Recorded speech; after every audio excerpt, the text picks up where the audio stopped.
بسم الله الرحمن الرحيم. الحمد لله رب العالمين، والصلاة والسلام على محمد وعلى آله وصحبه أجمعين. أفاد بيشتم المسألة الرابعة، مسألة شارع الأحكام المترتبة على من وجب عليه الغسل. بل که غسلت واجب گفتم که کیش غسل واجبه، يعني کنگی واجبه بسر خواب شوی چنگی هاتا بره گود باشه اگر کسی که غسل سر واجب بیده، يعني بگو به غسل سر واجبه بس هیچ تا غسل نکریه، سر ششتن سر واجبه بس هیچ تا سر خانه ششتیه. آد في حالته هنده چه احكام هنه؟ قلت الأحكام المترتبة على ذلك يمكن إجمالها فيما يلي. يا إيكي يعني قلت همشين قرب بكين وان حكمات وان نقطة بهدا. يا إيكي لا يجوز له المكث في المسجد، قلت شنا بيت المزجفت وبمينيت إلا عابر سبيل، إلا إيك ريفنجك هذا جدايا لتوير راشيد در باز بيت هذا جدايا. اما تبمينيت مزجفت ويب جنابات مزجفت وصبريني تخارج هنا بيتا بوش لقوله تعالى ولا جنوبا. قلت ولا جنوبا يعني شنا بيتا بجناباجي بمنيتن قلت إلا عابري سبيل، إلا ريفنجا هنا بيتن أما در باز بيت أو جدايا حتى تغتسلوا حتى ينسلخ شو.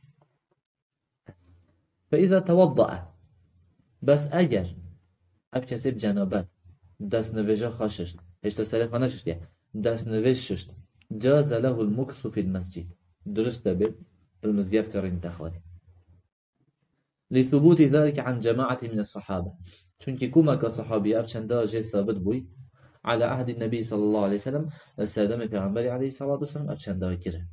قلت ولأن الوضوء يخفف الحدث، چونك دست نویج اوه به دست نویجی مازن بچیکتر لید کرد، سوکتر لید کرد.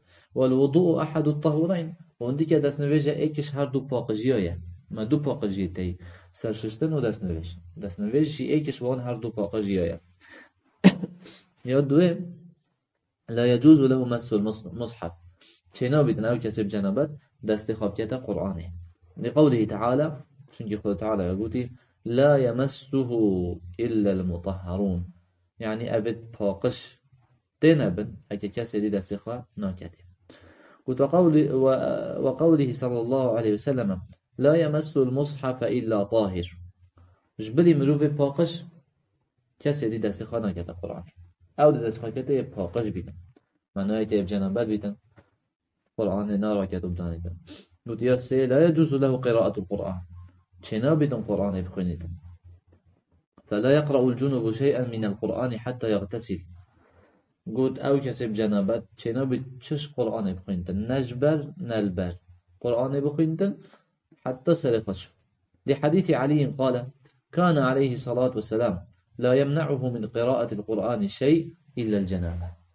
شو حديث علي بيشن پیغمبر خدا عليه الصلاة والسلام چه حالتا يوصلنا بكو قرآن نخوان با و چه تشتار ريجري لينات كركو قرآن بخونتن جبلي جنابته جاب جنابت با أبا رجل يبيكوا قرآن بخينتن.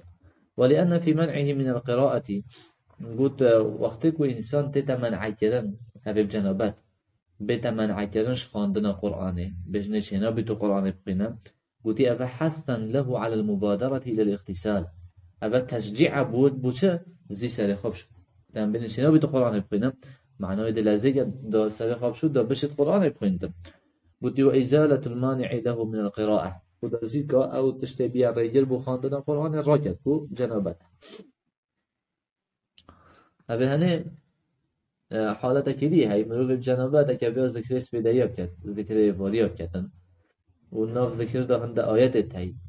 هذا هني درسته بشكل هني ذكر خابكت بلا عند آيات الناف ده يا مهم أو كس وقتوان آيات خنتن مرا ما نخاندنا قرآنه كرنا ذكريه أف آيات تابعي ذكرنا درست bunun ذكر بداية آية الكرسي نافده دخين دي إبارية آية الكرسي نافده والقرآن أجي بس دخين درسته چونك تابعي أذكاره.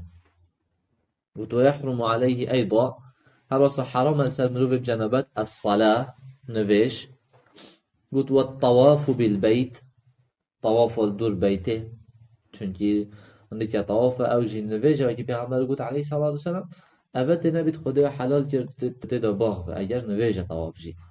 قلت كما سبق بيان الكلام على مسألة ما يجب له الوضوء. قلت أبا بوري ما بحثي كده وقت ما بحثي وتشت كده أو يكو بيدفيا مروف داس نويجه بو بشوت باب بينجيدا. أبا أعطى الحمد لله.